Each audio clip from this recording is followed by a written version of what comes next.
Olá, amigos da TV Mundo Maior. O Daniel de São Paulo nos enviou um e-mail sugerindo que nós comentássemos sobre alma gêmea. E este é o tema de hoje.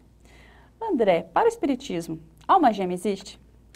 O conceito de alma gêmea nos leva a crer que existe alguém que é exatamente igual a nós, que não haverá de se opor com os nossos desejos, com os nossos desafios, com a nossa forma de ver o mundo, que trará completude dos nossos sonhos e assim adiante. Seguindo este conceito, eu diria que existe uma alma gêmea para toda a humanidade, e esta alma é Jesus, este Espírito é Jesus. Este é aquele que verdadeiramente é o grande amor de nossas vidas, porque ele nos conhece intimamente, sabe de nossas necessidades, sabe quais são os sonhos que nos farão mal e que não devem se dar, né? E por outro lado também sabe os caminhos que nós devemos trilhar. Com este Espírito nós podemos contar integralmente. Mas alma gêmea, como as pessoas sonham, né? Como o Fábio Júnior nos traz em uma de suas músicas, é uma amarga ilusão. Eu não posso dizer nem uma doce ilusão, da qual nós somos deseducados desde a nossa infância, né?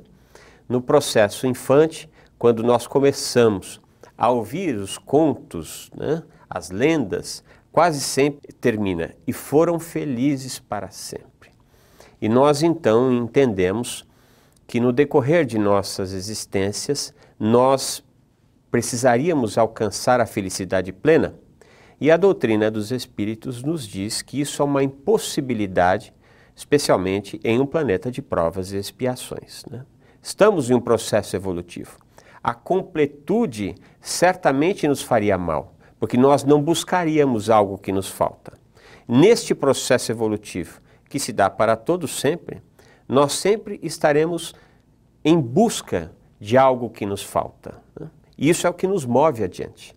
Se este relacionamento de alma gêmea existisse, nós ficaríamos muito cômodos apenas e tão somente interagindo com essa pessoa, né?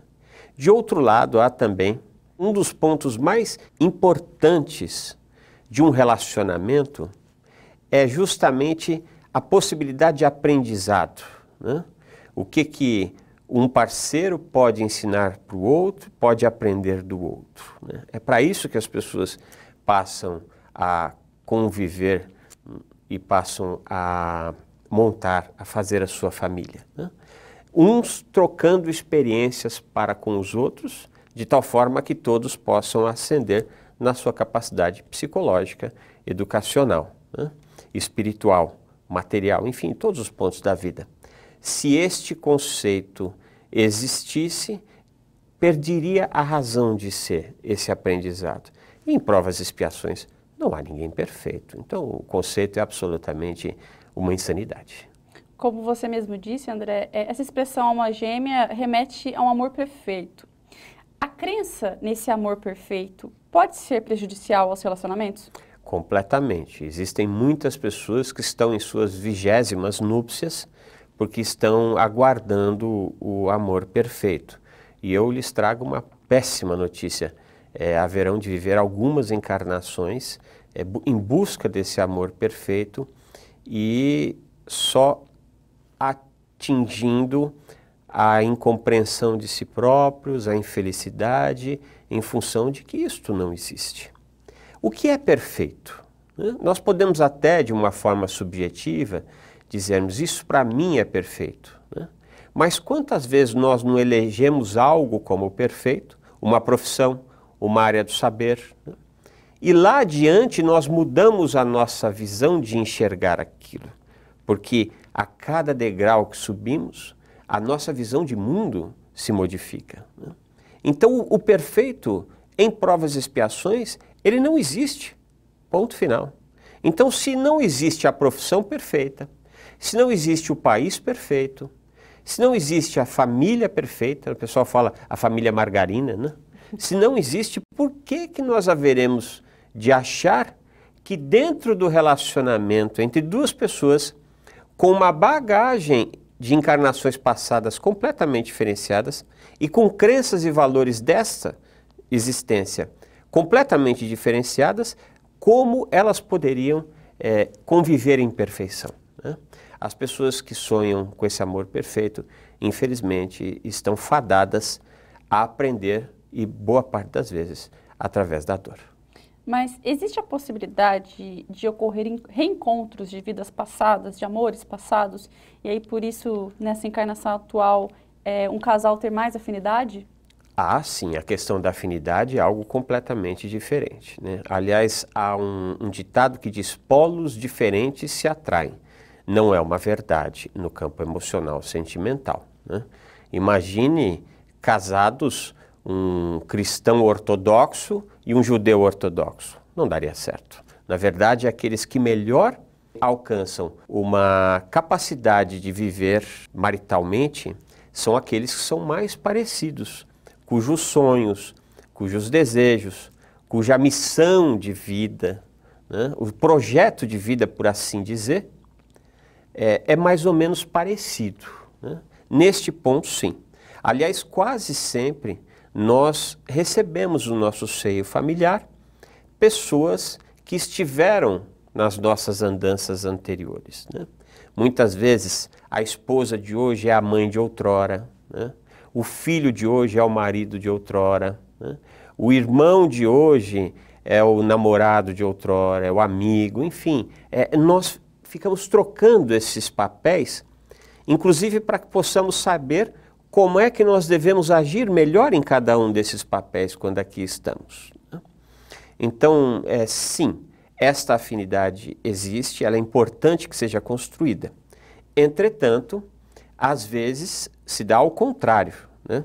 Às vezes nós acabamos nos consorciando com pessoas em que não há nenhuma afinidade e, inclusive, mais fatores que nos levam ao sofrimento. Não nos entendemos em absoluto. Então, nesse caso, nós temos duas opções.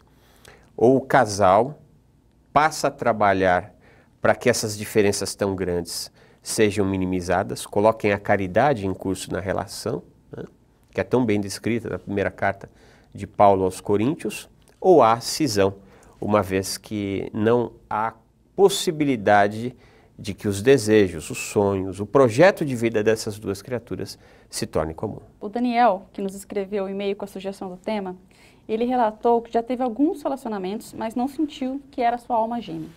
Qual mensagem você pode deixar para ele? Daniel, primeiro, não acredite nessa história de alma gêmea, né?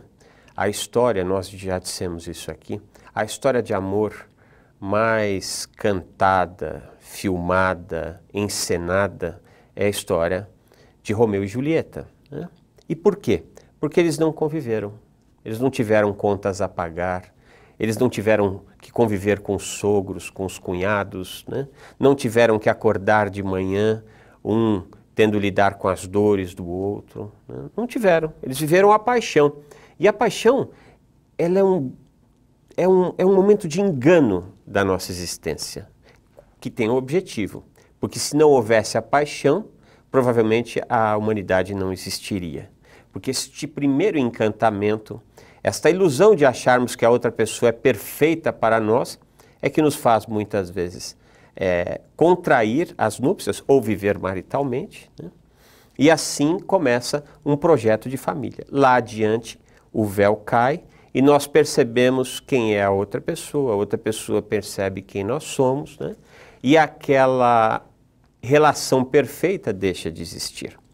A relação perfeita é aquela em que o casal tem condições de debruçar-se na construção desta relação perfeita. Aonde eu posso ceder, aonde o outro pode ceder, até onde eu posso ir sem invadir a privacidade, a liberdade, o espaço do outro, até onde ele pode vir sem invadir a minha. E principalmente, de que forma eu posso servir ao outro, né? Nós não levamos isso em consideração. Quase sempre quando nós buscamos uma relação sentimental, matrimonial, nós procuramos alguém que nos sirva melhor, né? Alguém que do ponto de vista sexual nos atenda às necessidades sexuais, do ponto de vista de beleza, financeiro. Nós levamos em conta todas as questões materiais e passageiras, mas não levamos em conta o principal, de que forma eu posso servir melhor a esta criatura, Como é que eu posso tornar a vida dessa criatura uma vida melhor? Como é que eu posso fazer esta criatura feliz, né? E assim, naturalmente, de forma inteligente, essa criatura nos fará feliz, né? Tal qual se encontra na oração de Francisco de Assis, né? É dando que se recebe, né? Então, dê amor, você recebe amor. Qualquer coisa diferente disso é ilusão e só atrasa o nosso crescimento. Muito obrigada, André. Nós que agradecemos. E você, tem algum assunto que gostaria que fosse comentado aqui no boletim? Então escreva para faleconosco tvmm@feal.com.br. Muito obrigada e até a próxima!